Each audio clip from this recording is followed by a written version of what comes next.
Hello. Couple of days back, I had done a video on gratitude. The title was 6 Formulas to Master Gratitude. Video number V276. And one of the formulas suggested there was write a gratitude journal. So I got a comment, can you make a video on how to write a gratitude journal? So I thought, let me share my perspective. The first and the foremost requirement is that you need to have the mindset to write it every day. And only then it will start working for you. If you are doing it one day and then again missing out on a couple of days, then perhaps the practice will not help you. So have that mindset and make a beginning. And initially, you must actually write it with your own hands and for a sufficient period of time to make it an integral part of your life. Later, what you can do is, I'll share that towards the end. So have a notebook and pen and continue to write in that notebook, same notebook, every single day, day after day. Notebook and pen. Next thing is, it is preferable that you write it sitting at the same place. It can be the table chair that you use for your work, or it can be some place in your home where you would prefer to sit and do that. You may like to sit it in the balcony and do that. Whatever works for you, whatever is suitable to you, do that. And why am I insisting on the same place? Because you'll start creating energy around that space to do that kind of work of gratitude. The next thing is, when shall it be done? Choose one time and practice during the same time. It can be the morning, it can be in the evening. Evening when I'm saying towards later part of the day. And very important thing to do that is connect it with another activity. That's when it's likely to work well. The example can be, let's say in the morning you have your morning tea. You can do it along with your morning tea or after finishing your morning tea, you can do that. You may like to do it after having your bath. You may like to do that before starting your work. So tie it with another activity. That's when the probability of it becoming consistent is very high.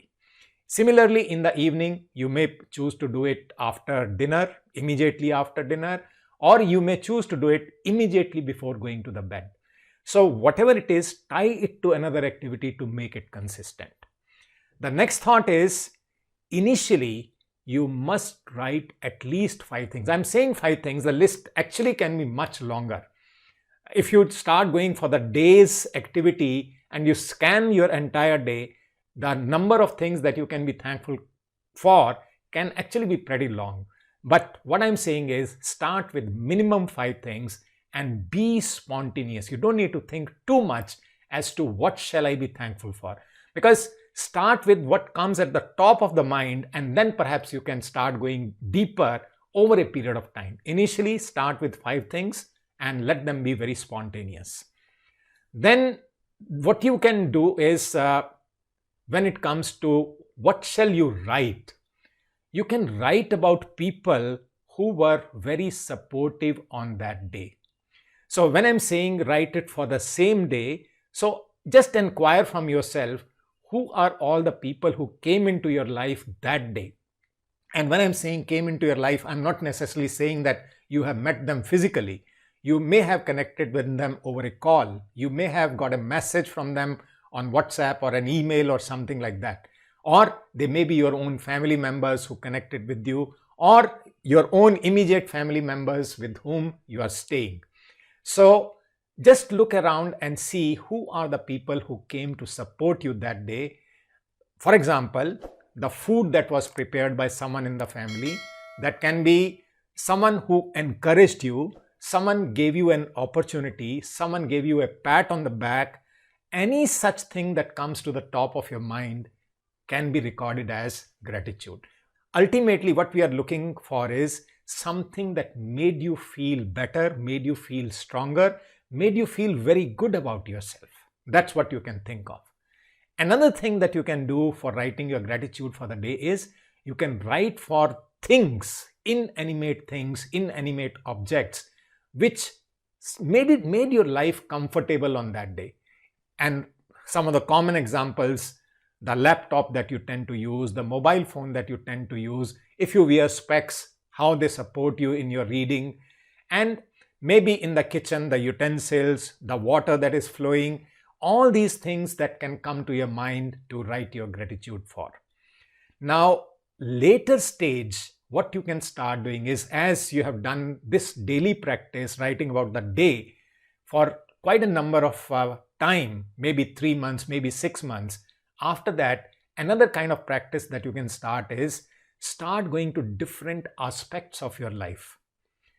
Example, start with your own family members, parents and your spouse, your children, your brothers, sisters, siblings, cousins. Write about your family members who have contributed to your life. It may not be about a particular day, but entire lifespan. Past, present, whatever comes to your mind. Teachers who contributed to shaping your life. Your friends who have always been beside you all the time. If you are working in an organization, colleagues who have been there, seniors who have guided you, mentored you and coached you. So start looking at such kind of people. Go to the external world. A little more in the external world means various vendors, fruit vendors, vegetable vendors, shopping mall, counter clerks and things like that. Start recording that, because what you're training yourself towards is start noticing that people are contributing to shape your life. Another aspect could be the books that you have read. Start writing about authors that you have learned from. Start writing about teachers who have shaped your life. Like this, you can continue to write about different sets of people. Then you can go to specific dimensions of things. Maybe in your own home, maybe when you travel, various things that you have used, various means of transport that you use, the car, the scooter, the bus, the train, the plane that you use. All these things need to become part of our thought process, because they are in some way or the other making our lives better, making our lives comfortable, isn't it? So you can do that kind of practice. And now the last thought that I'm sharing is, when you have done this kind of work, let's say for about a year, then you can start using technology. I started using technology to record my gratitude only after a few years of actually writing it in notebooks. I finished notebooks after notebooks, and then I started using technology, and that too because someone recommended it, and I thought, let me make it a little simpler for me, and it's handy. You can record it instantly wherever you are. And maybe just because of that technology, it has now become an integral part of my life. I continue to churn gratitude in my mind many times in the day. So that's how it is. And in that app that I am using, I have been recording my gratitude for over 900 days every single day. I started it a little earlier, but somehow I missed on one particular day. Otherwise, the number of days would have been a little more than 900, but 900 for sure. More than 900 days I've been writing my gratitude in that app. So start writing gratitude, because I always believe gratitude is an invitation to life. There's a quotation with which I would like to finish. If you think that there is not enough to be thankful for, just check your pulse and you'll know there's plenty to be thankful for. Signing off now, and I'll meet you in my next video, and I'll love to receive comments from you that you have actually started writing your gratitude and how it started transforming your life. Wish you all the best.